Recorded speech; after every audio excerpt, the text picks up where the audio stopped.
Australia, the United Kingdom, the United States.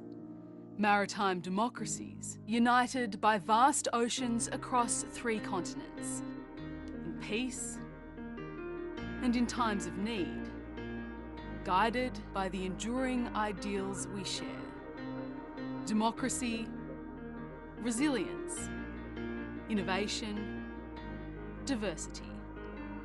Our 3 nations commit to strengthening our global partnership, to get to work, for the freedom and safety of our people, for peace and stability of the Indo-Pacific, and for the good of the world.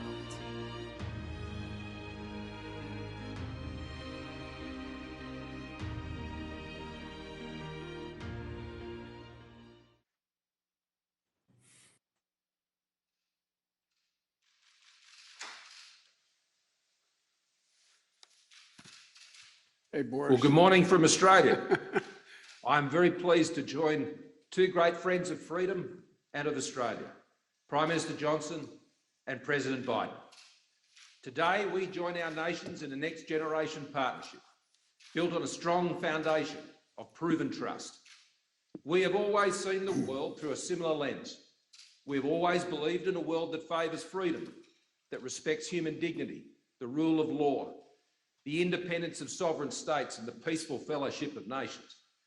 And while we have always looked to each other to do what we believe is right, we have never left at each other. Always together, never alone. Our world is becoming more complex, especially here in our region, the Indo-Pacific. This affects us all. The future of the Indo-Pacific will impact all our futures. To meet these challenges, to help deliver the security and stability our region needs, we must now take our partnership to a new level. A partnership that seeks to engage, not to exclude, to contribute, not take, and to enable and empower, not to control or coerce. And so, friends, AUKUS is born, a new enhanced trilateral security partnership between Australia, the United Kingdom, and the United States. AUKUS, a partnership where our technology, our scientists, our industry, our defence forces are all working together to deliver a safer and more secure region that ultimately benefits all. AUKUS will also enhance our contribution to our growing network of partnerships in the Indo-Pacific region. ANZUS, our ASEAN friends, our bilateral strategic partners, the Quad, Five Eyes countries, and of course our dear Pacific family. The first major initiative of AUKUS will be to deliver a nuclear-powered submarine fleet for Australia. Over the next 18 months, we will work together to seek to determine the best way forward to achieve this. This will include an intense examination of what we need to do to exercise our nuclear stewardship responsibilities here in Australia. We intend to build these submarines in Adelaide, Australia, in close cooperation with the United Kingdom and the United States. But let me be clear, Australia is not seeking to acquire nuclear weapons or establish a civil nuclear capability. And we will continue to meet all our nuclear non-proliferation obligations. Australia has a long history of defence cooperation with the United States and the United Kingdom. For more than a century, we have stood together for the cause of peace and freedom, motivated by the beliefs we share, sustained by the bonds of friendship we have forged, enabled by the sacrifice of those who have gone before us, and inspired by our shared hope for those who will follow us. And so today, friends, we recommit ourselves to this cause and a new AUKUS vision.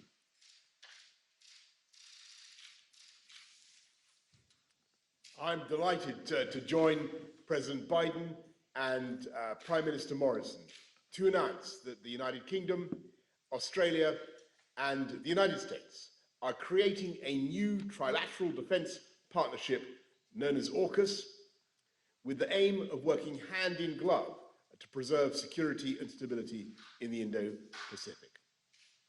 We're opening a new chapter in our friendship, and the first task of this partnership will be to help Australia acquire a fleet of nuclear-powered submarines, emphasizing, of course, that the submarines in question will be powered by nuclear reactors, not armed with nuclear weapons. And our work will be fully in line with our non-proliferation obligations. This will be one of the most complex and technically demanding projects in the world, lasting for decades and requiring the most advanced technology.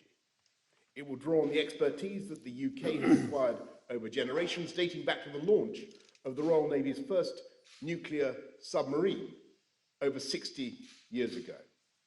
And together with the other opportunities from AUKUS, creating hundreds of highly skilled jobs across the United Kingdom, including in Scotland, the north of England, and the Midlands, taking forward this government's driving purpose of levelling up across the whole country. We will have a new opportunity to reinforce Britain's place at the leading edge of science and technology, strengthening our national expertise, and perhaps most significantly, the UK, Australia, and the US will be joined even more closely together, reflecting the measure of trust between us, the depth of our friendship, and the enduring strength of our shared values of freedom and democracy. Only a handful of countries possess nuclear-powered submarines, and it is a momentous decision for any nation to acquire this formidable capability, and perhaps equally momentous for any other state to come to its aid. But Australia is one of our oldest friends, a kindred nation, and a fellow democracy, and a natural partner in this enterprise.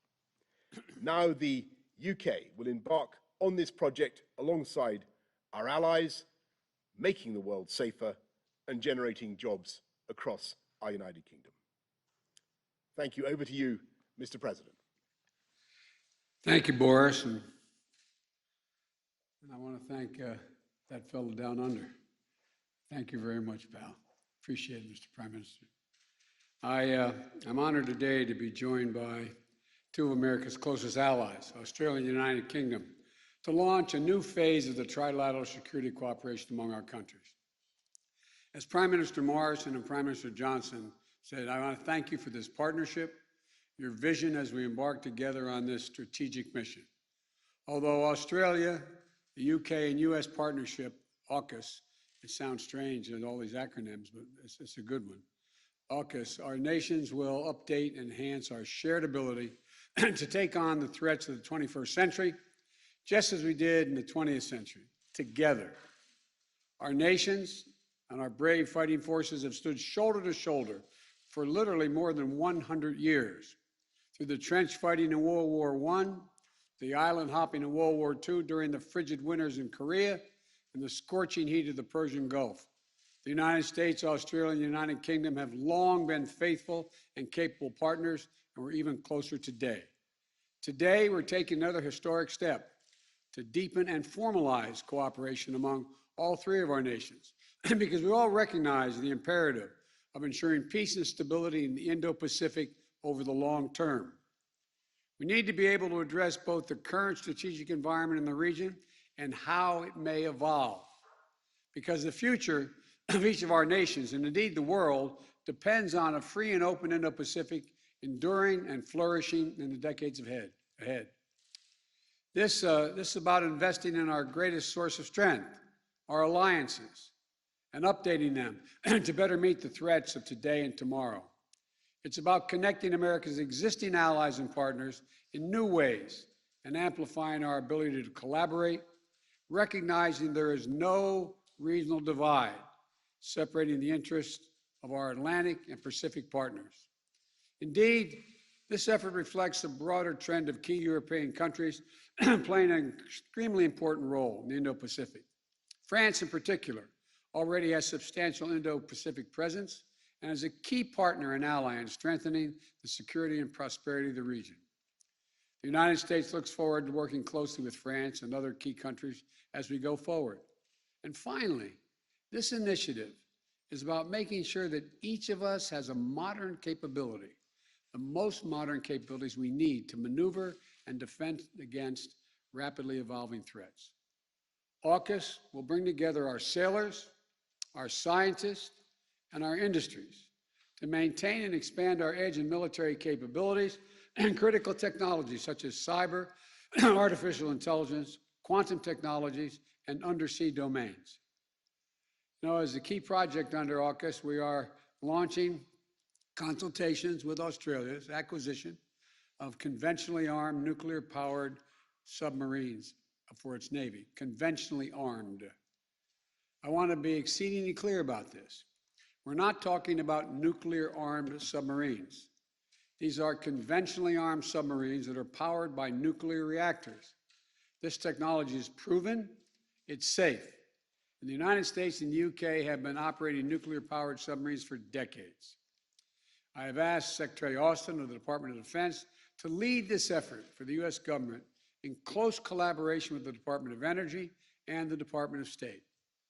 Our governments will now launch an 18-month consultation period to determine every element of this program, from workforce to training requirements to production timelines to safeguards and non-proliferation measures and to nuclear stewardship and safety to ensure full compliance with each of our nation's commitments under the Nuclear Non-Proliferation Treaty. We'll all undertake this effort in a way that reflects the long-standing leadership in global non-proliferation and rigorous verification standards in partnership and consultation with the International Atomic Energy Agency. So I want to thank the Prime Minister Morrison and Prime Minister Johnson for their friendship, but mostly important for their leadership and partnership as we undertake this new phase of our security cooperation. And the United States will also continue to work with ASEAN and the Quad, as was stated earlier, our 5 treaty allies and other close partners in the Indo-Pacific, as well as allies and partners in Europe and around the world to maintain a free and open Indo-Pacific and build a future of peace, opportunity for all the people of the region. We're joining together, partnerships are getting stronger. This is what we're about. I want to thank you all, and I look forward to seeing both of you in person very soon, I hope. Thank you. Thank you.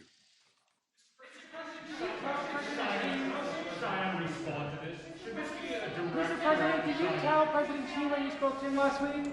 Are boosters still rolling out next week? Is this a message to China?